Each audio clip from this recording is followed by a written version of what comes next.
Welcome. Welcome to Mystery Theater. I am Hyman Brown with another tale of the macabre.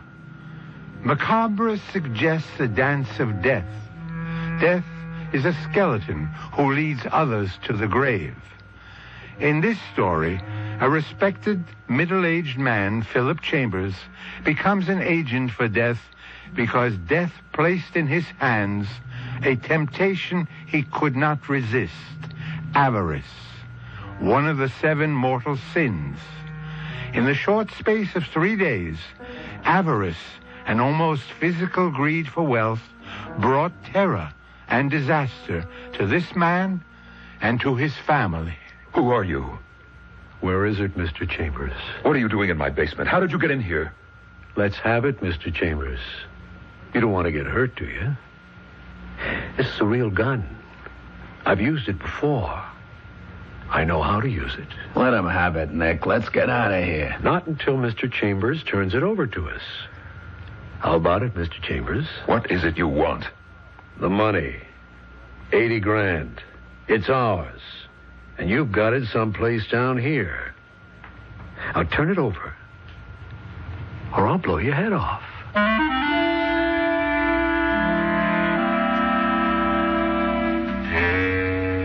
Our mystery drama, The Root of All Evil, was written especially for the Mystery Theater by Roy Windsor and stars Norman Rose and Anne Shepard. I'll be back shortly with Act 1.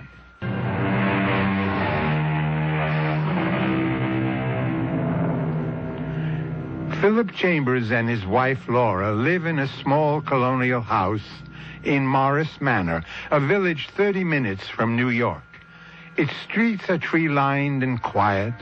Families take pride in their homes and land.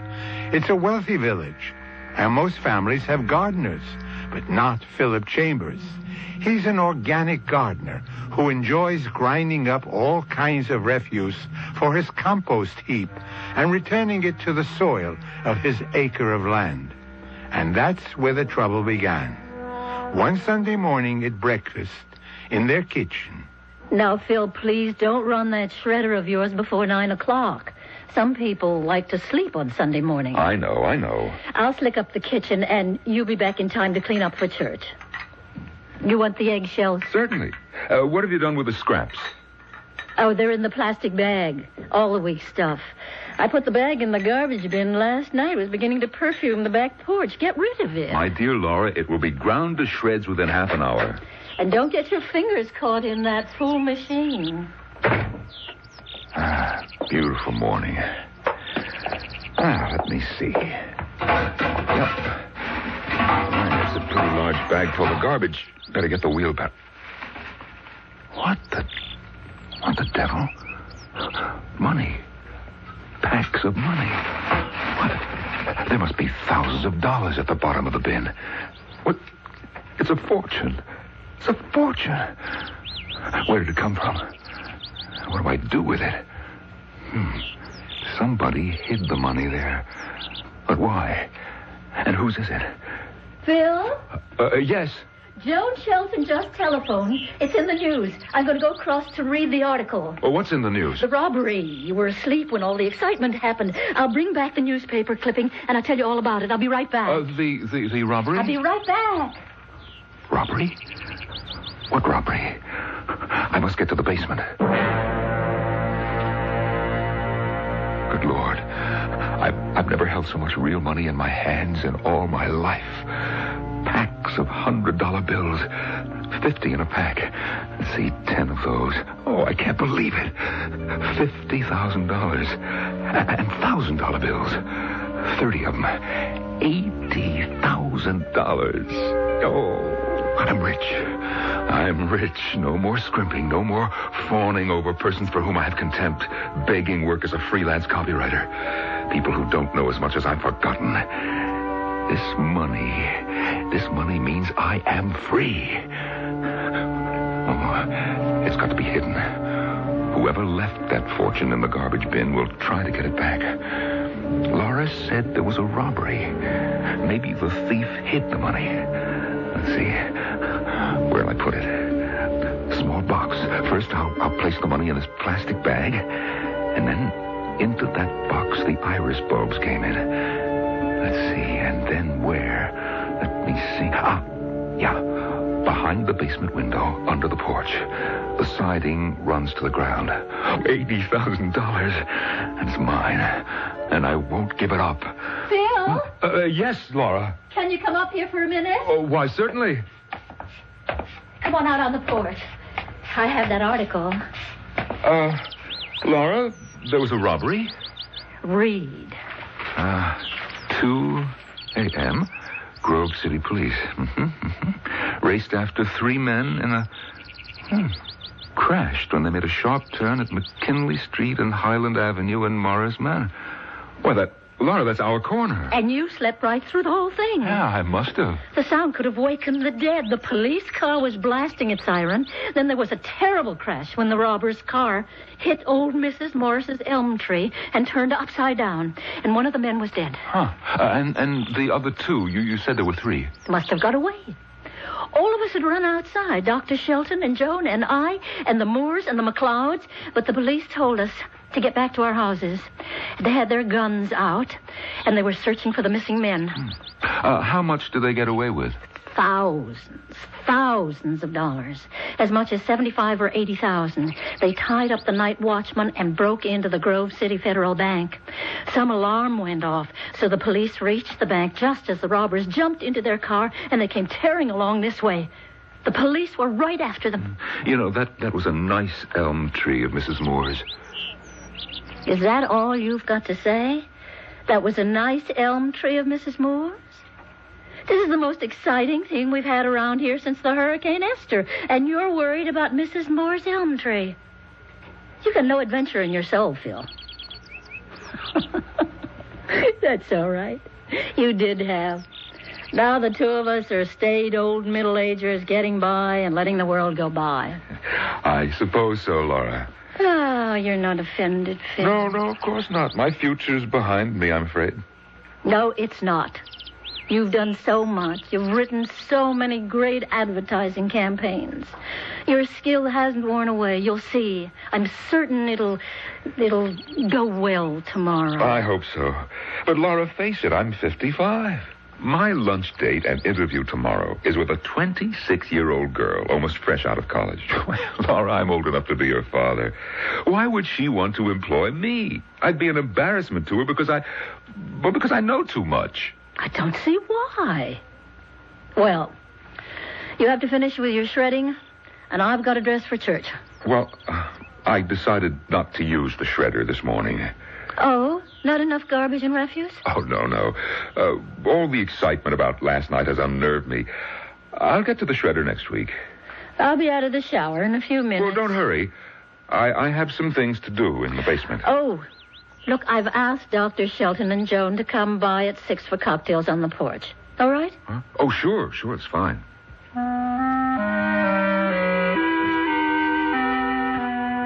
Look a gift horse in the face. There's an old chestnut. When someone makes you a present, don't look too minutely into its intrinsic value. $80,000. Oh, that's some gift horse. Or is it? No, it's stolen money, which I propose to steal. I hope it's safe behind that basement window. I better lock the garage, put that bag of garbage back in the bin, and then church.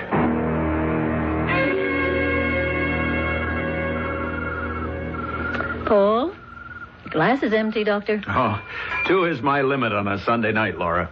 Joan? Oh, all right. I'm not operating at 7 in the morning. Phil? Oh, yes, dear. Joan would like a refill. Your mind's a million miles away. Oh, I'm sorry, Joe. Now, that was with water, right? Please. Paul, what do you think, really? I mean, about that robbery and the disappearance of the 2 men. Well, after looking at the car, Laura, I wonder how they came out of the accident alive. But they did. It's remarkable. And they disappeared with all that money. Almost $100,000. Oh, not quite that much, but a small fortune. How could they have escaped the police? Maybe they're still hiding right in this neighborhood. Here's your drink, Joan. Thank you. They could be in hiding. Don't you think so, Paul? I can't imagine where. Someone's basement or attic.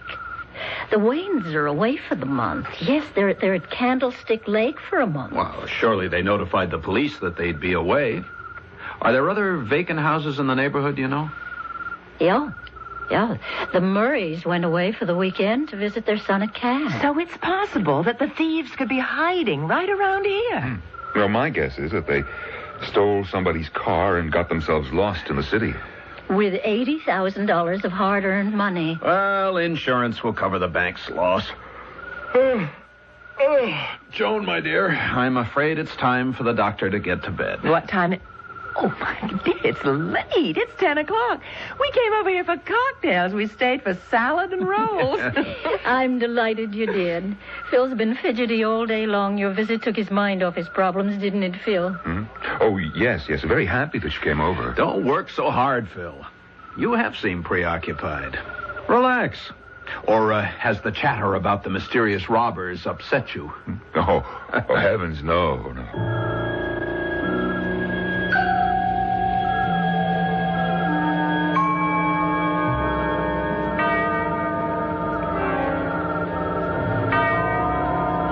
This is the house? Yeah. Hold the light. When I get the cover off, stick the light inside the can, way in. And then turn it on. Okay. Creepy out of here. Flash the light in the bottom of the can. See anything? No. Scrounge around. It's not there. It's gotta be there. Somebody beat us to it. What dirty son? Shut up. Mike dead and 80 grand gone. Someone's got it. Maybe the garbage. Don't be stupid. There's no garbage pickup on Sunday. Well, maybe the people in the house seen it and called the fuzz. Maybe. Or maybe they kept it. You get kind of a surprise. You open a garbage can and find 80 grand. Right on. I wonder who lives here. We gotta find out. If he's got the money, we'll sweat it out of him. But if he gave it to the cops? That we find out first. You crazy? We walk in and ask if they found the money, we'd be in the can in 5 seconds. You ever heard of the telephone? That's how we find out. And when we know, we come back. Now put the light away. I'll put the cover back on the can. Right. Then let's get out of here. Them bugs that go croak give me the shakes. Phil? Phil, is that you? What is it, Laura? Are you still awake? What's the matter? Can't you sleep? Is it cold on the porch? I'll get you another blanket. No. I'm all right. Go back to bed, Laura. Your voice is shaking. Let me turn on the light. No, please. Come into the bedroom. Phil, I'll turn on the light. Phil, you're soaked with perspiration. What is it? Let me get your robe. Where do you feel ill? What is stomach? But your head? Sit down in the rocker. You look ghastly. Laura, maybe if I had a brandy. Yeah, I'll telephone Paul Shilton. No, please. He's operating at 7. I've just got to chill or something. You wipe your face with a wet cloth and I'll be right up. I heard them. Every word. They're coming back. Killers. Oh, what should I do? Is it too late to call the police and turn in the money? Maybe not. But give up $80,000 because I'm afraid of a pair of hoodlums? What have I got to be afraid of? Say they confront me. I tell them that I haven't got the money. Would they risk shooting me? No, I won't give up that money. I won't. Here's the brandy, sweetheart. Oh, thanks. That helps. Phil, when I walked through the living room to the bar on the porch... Yes? 2 men were staring from behind the front hedge through the living room window. Phil, I'm afraid. Philip Chambers is already a harried man. Will his sense of moral values be strong enough to overcome temptation, Or will he persist in holding on to the stolen money? We'll find out when Mystery Theater returns with Act 2.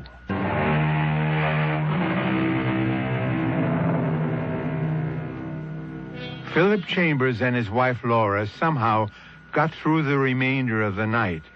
After Laura's fright about seeing two men stare through her living room windows, Philip, in a brave display, turned on the front lights and walked outside defiantly, a fireplace poker in his hand. That assured Laura, but she insisted on telephoning the police and reporting what she had seen. Then the Chambers went to bed and to a fitful sleep. The next morning, over coffee... You all right, Phil? You look pretty ragged. Yeah, I'm all right. I'd better be. I'm seeing that girl at noon and going to lunch. Mm-hmm. You taking the train? The 10:05. Darling, you're a bundle of nerves. Phil, why? You keep telling me that, Laura, and that hardly helps. Look, I wish you'd just forget about me. I've got a lot on my mind now, if you'll excuse me. I'm sorry, Phil. I'm sorry, but you worry me. Is something bothering you that I don't know about? Survival. Survival? We're not that bad off. We're doing all right. Look, I'll be in the basement. Well, I'll drive you to the train. Don't bother. I'll call a cab. But that's foolish. 1 minute you're talking about survival. The next minute you're throwing away money out on a cab. Laura, just stop talking, will you, please? So strange. Let's come over here. Let's straight to Dr. Shelton. Maybe he can find out. 5, 4, 5, 7.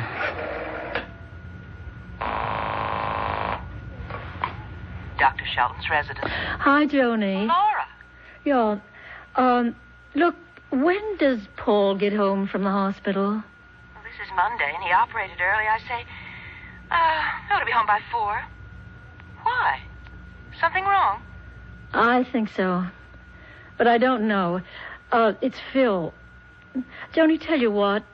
He's taking the 10:05 to the city. Can you come over at 10:30? I'll be back then, and I've got to talk this out. Of course. You sound serious. I am. Will you come over? Of course. I'll see you at 10:30. There. That ought to be safe. Who'd think of looking behind a basement window and under the porch? Oh, I got the shakes. Why don't I take the money with me into the city? I could leave it in a locker at Grand Central. If the police find the money in my possession. Oh, no, I've got to bluff my way out of this. $80,000 dropped into my hands. I can't give it up. Now, look, I mustn't be afraid. Oh, my stomach keeps turning. I still have that lunch meeting. You look as if you hadn't slept a wink last night, Laura. I didn't. At about 3 o'clock, Phil was awake. He came up late and slept on the upstairs porch. I heard him stirring. So I checked on him. He was covered with perspiration, shaking like a leaf. And how was he this morning? Well, he looked exhausted, but he didn't have the shakes. He was all right when I dropped him at the train. Well, he has that important lunch today, doesn't he? Could that be it? It could be, but I don't think so. Phil's had summit meetings before. No, it's something else. I can't find out what it is. Maybe Paul can. Maybe. Paul's not a psychiatrist. Yes, I know, but he's a doctor, and Phil might confide in him. Besides, Paul's his best friend. But Phil wouldn't say what was bothering him. No. When I persisted in my questions, he said survival. Well, that's odd. What did he mean?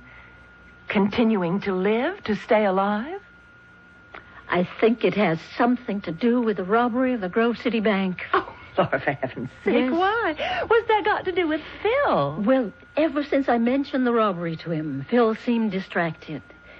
When he read the article in the news, he grew tense. He began to perspire. I didn't think anything of it at the time. But since what's happened, I've been trying to reconstruct Phil's behavior. I think it springs somehow from the robbery. I've never been so frightened in my life. Laura? I went down for brandy when he felt so badly. I didn't switch on the lights. I walked down the stairs from the bedroom and across the living room toward the porch.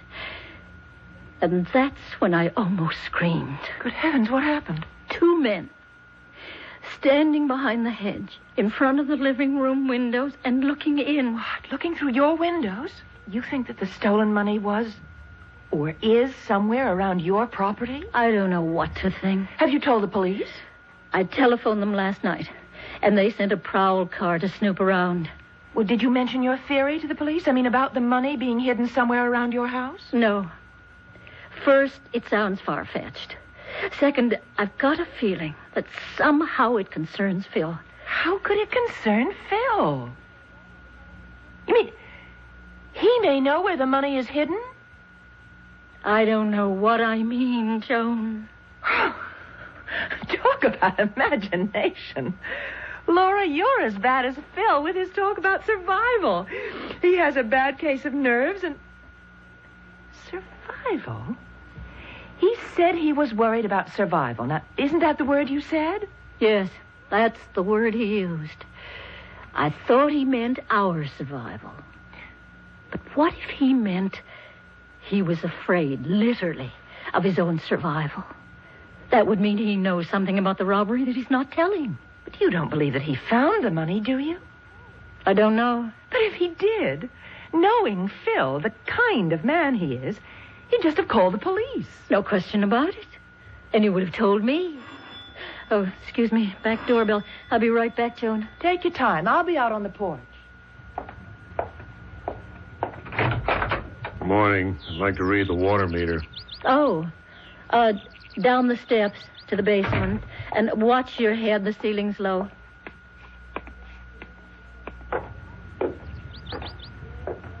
The garden looks wonderful, Laura. Yes, it does.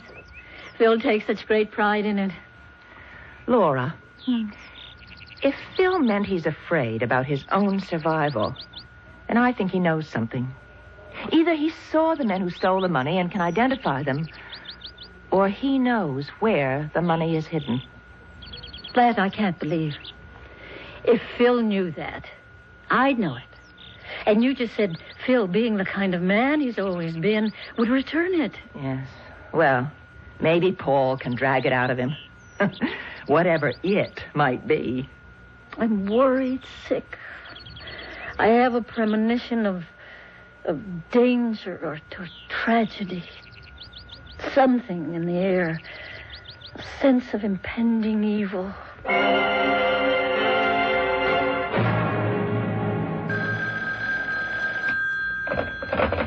Hello. Laura, something's occurred to me. What, Joan? I was on your porch at 10:30 and the doorbell rang. Who was it?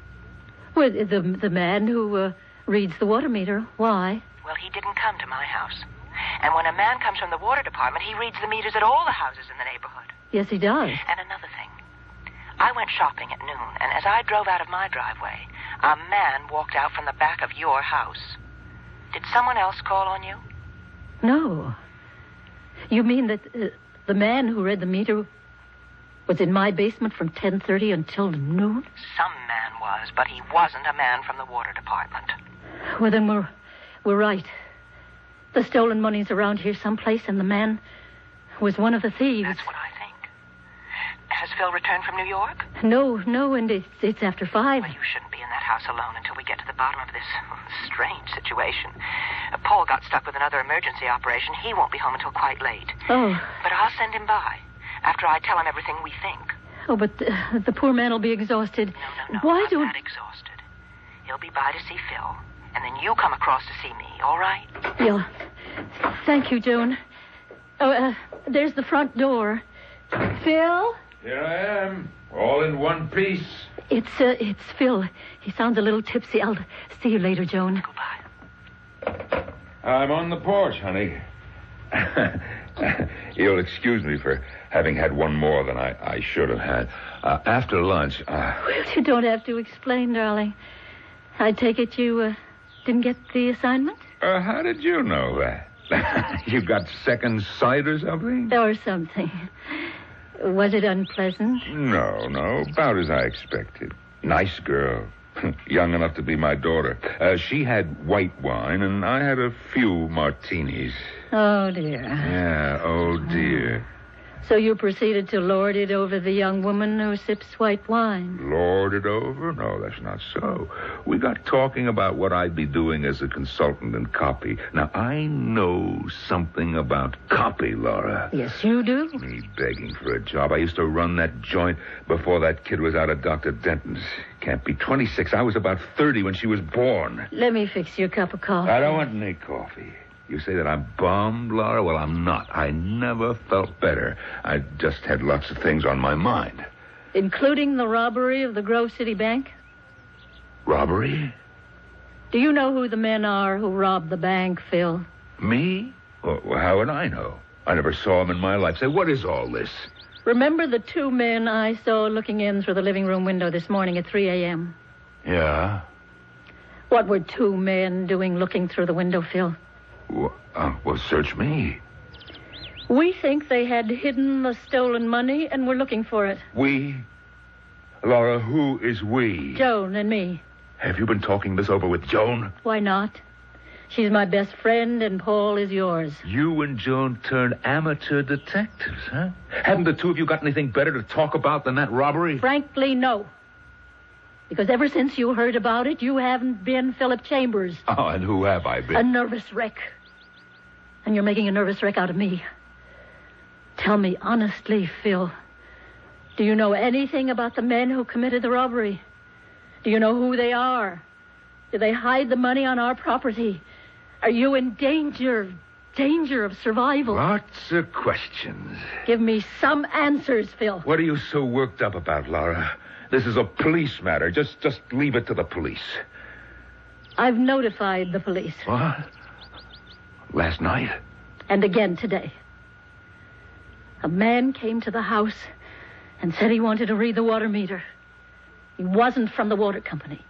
He was in our basement for almost an hour and a half. Oh, I see. What? What do you see? Laura, maybe you're right. I don't know anything about any of this, but you just might be right. Maybe the thieves did hide that money around here. I better check. Let's have the police do the checking. Now, don't you worry about me. I'll just look around. Phil, are you in danger? Now, nothing's going to happen to me. It's getting dark outside. It's starting to rain. I'll be across the street with Joan.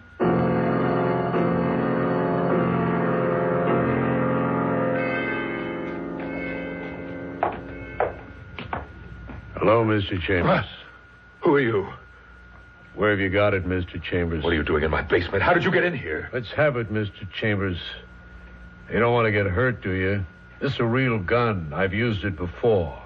I know how to use it. Let him have it, Nick. Let's get out of here. Not until he turns it over to us. Now, how about it, Mr. Chambers? What is it you want? The money, $80,000. It's ours, and you have it someplace down here. Now, turn it over, or I'll blow your head off.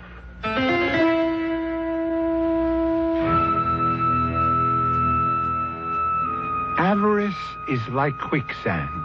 Once you've taken the first risky step, you cannot save yourself from its grasp. Philip Chambers may lose his life unless he gives up what is not rightly his.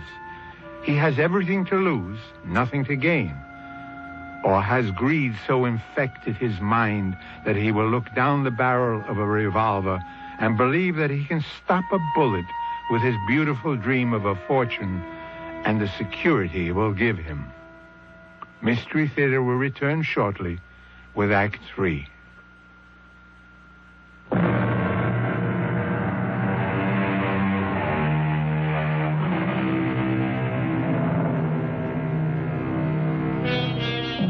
Philip Chambers found $80,000 at the bottom of his garbage bin. Despite a lifetime of ethical exactitude, Mr. Chambers didn't hesitate a minute before deciding that fate had dropped a rich token into his deserving hands. He kept the money stolen from the bank in Grove City, but the thieves also want the money. I'm waiting, Mr. Chambers. I don't know what you're talking about. And I want you out of here. He's going to be tough, Stud. You want me to soften him up? Not yet. Stud here is pretty good at making a guy talk, Mr. Chambers.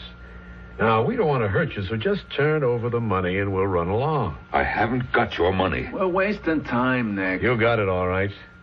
We hid it in the garbage can last Saturday night. You found it Sunday morning and hid it, because when we came back for it, it was gone. Now, where have you got it? If you think that there's money down here, you're crazy. If there were, why didn't you find it? You were down here for an hour and a half this morning. I'm getting impatient, Mr. Chambers. If you don't turn over that money in 1 minute, Stud will go to work on you. You wouldn't get away with it. You think I'm going to stand here and do nothing while that gorilla comes at me? Now, look, I've got a pair of pretty good fists, and I'll yell my head off. Oh, let me get at this guy, Nick. Hold it. I have a better idea. We'll kill his wife. How'd you like that, Mr. Chambers? Are you dirty? I wouldn't mind killing you. We don't care about you, but we care about the money. And with you dead, we still haven't got it. But we intend to get it because you're going to give it to us. Now, you have it for us by midnight. You leave it next to the garbage bin. We'll pick it up, and then Mrs. Chambers will be all right, and you'll be all right. Otherwise, you'll have only yourself to blame. Uh-huh. Well, what's to prevent me from calling the police? You won't do that, Mr. Chambers. If you don't have the money outside by midnight, I'll tell the police you have the money. You think they'd believe you? Your tip against my word and my reputation? We got confidence in the police, ain't we, Nick? That's right. Well, they'll break you down, Mr. Chambers. We have our way, they have theirs, and you'll slip up. Maybe not right away, but soon. But it won't get to the police. You know why? Because if the money isn't there tonight, we take care of your wife tomorrow. He ain't kidding, mister. So why don't you give us the money now and save all the sweat? If I had the money that you're talking about, I would see you in hell before I gave it to you. Stud.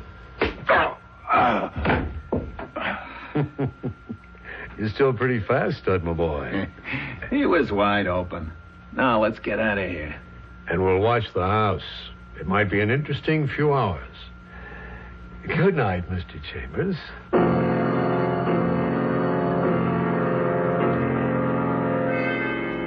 Laura, it's inconceivable to me that Phil might have all that money. Phil. My impression is that Phil's the kind who always returns the change if a waiter's made a mistake. Yes. But, Joan, imagine having not change, but $80,000 in your hands. No, Phil's always been scrupulously honest, but he thinks about money all the time. The expenses. Where's the money coming from to pay them? He reviews our situation almost every day. Well, that's fear. Sure, of course it is. But he's only 55.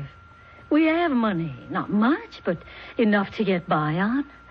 So once in a while, Phil manages to relax. Not for long. There's always an unexpected expense. It throws his calculations out the window, and then he starts to fret. And when he frets, he begins to feel sorry for himself. I never realized he was that upset. Well, he'd never show it to his friends. He's too proud for that. Imagine what he must have felt when a fortune drops into his hands. You've convinced yourself that Phil does have that money, haven't you? Well, it's the only explanation I can give for his weird behavior. If anything happened to Phil... I know. Wait a minute. I think I hear the car. If it's Paul, we'll send him across the street to Phil right away. Oh, give the poor doctor a few minutes to relax. He can relax after he questions Phil. Then maybe all of us will be able to relax.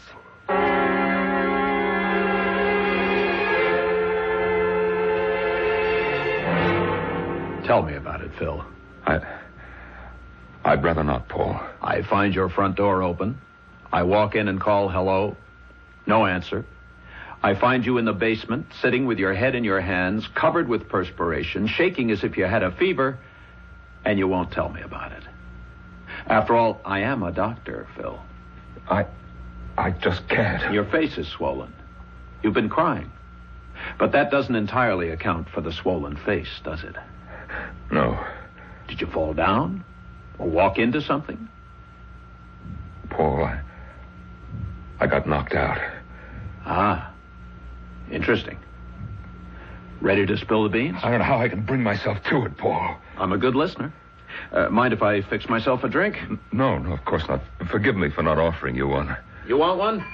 Yeah, a small one. I had enough at lunch and this afternoon to shrivel my liver to the size of a raisin. Mm-hmm.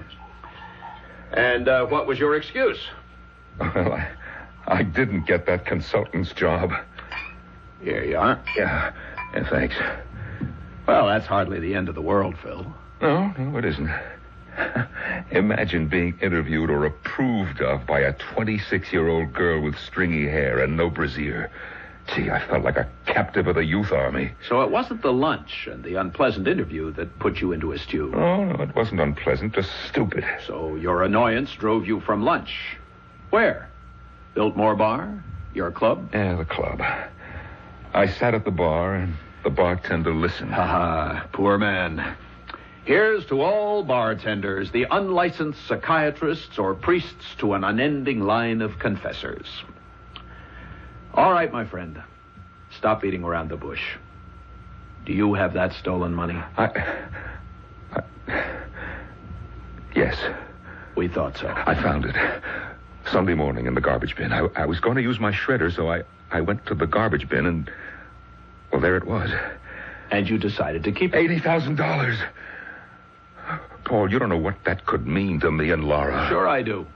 Fear, guilt, self-destruction. Look what's happened to you, Paul, in just 24 hours. You're a bundle of nerves. You lost the possibility of a good job, and you've been knocked on your can by a hoodlum who probably wouldn't hesitate to shoot you down like a mad dog. Oh, they mean business, Paul. I don't doubt it. Where is the money? Well, it's in a box, wrapped in a plastic bag, behind that basement window that opens out onto the porch. Get it for me. What? Bring me the box of money. You? Me. I want it, and I want it now. I'll get my car and turn the money into the police. Oh, but Paul, what'll they think? You see, I've held out on them. Laura will be disgraced. I can't face my friends after they hear that I held the money for 2 days. I'm your friend, and you faced me. The others don't need to know. I found the money in my garage. Oh, I don't know, Paul. These are tough guys. They may try something on you. You mean mug me? Or worse. They said they'd be back for the money at midnight. If it wasn't outside by the garbage bin, they'd get Laura. Dirty thugs. Oh, look, maybe I should do what they ask. And let Berman like that get away with an $80,000 theft? Never. That money belongs in the hands of the police and then the bank. You get the box. I'll get my car. And don't dawdle.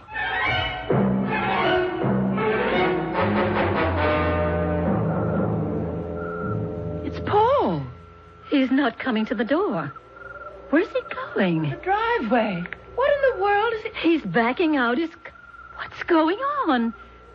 He's parking in front of the house and walking to the door. Laura, you don't suppose... I don't know what's going on. If Phil has the money, maybe he'll give it to Paul and... Joan, look. Phil's handing Paul some kind of package. That must be it. And Paul's returning to his car. Laura, 2 men have come out from behind your hedge. Look. They're sneaking up on Paul. One of them has a gun. Oh, no. Oh, Paul! No! They're going to shoot Paul! Get the package, Stud. Okay. Keys are in his hand. Come on. I'm in. Get going, Nick. That dame's going to wake the whole town. Phil! Phil! Where are you? I'm on the back porch. What's all the excitement? Phil, 2 men. One of them shot Paul. What? Paul's been shot. He's lying in the street. Oh, Paul. Phil, wake up. Can't you get it through your head? A man shot Paul. They stole his car and got away. Do something. Call the police. Paul. Shot. He was here. We had a good talk. Paul's my friend. My best friend. He's a good doctor, too. Nobody shoots a good doctor. Nobody shoots a doctor. Paul. Shot. Darling, you look so odd.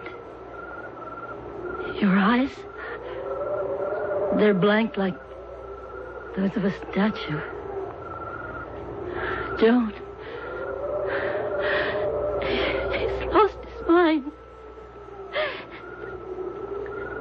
Phil, sit down. What? Phil, what was in the package? Package? I know what was in it, but I don't want to know. It may have left one man dead, and my husband worse off than dead.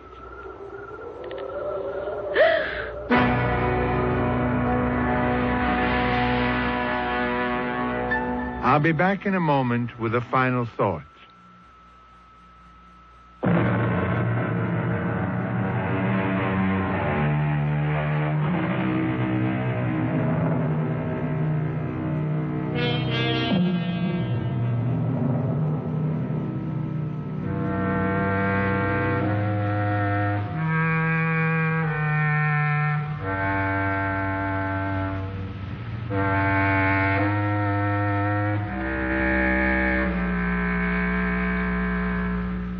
The phrase, the root of all evil, has echoed down the corridor of time because this man covets what another man has. Civilization has never been able entirely to constrain greed. Philip Chambers almost cost his best friend his life. Almost. Dr. Sheldon had been shot in the back, but he survived. Philip, however, became an instant vegetable, and weeds overgrew his mind, choking out any hope of a return to normal life. When so well-educated a man as Philip Chambers can succumb to greed, beware. Our cast included Norman Rose, Ann Shepard, Elliot Reed, Marion Seldes, and George Petrie.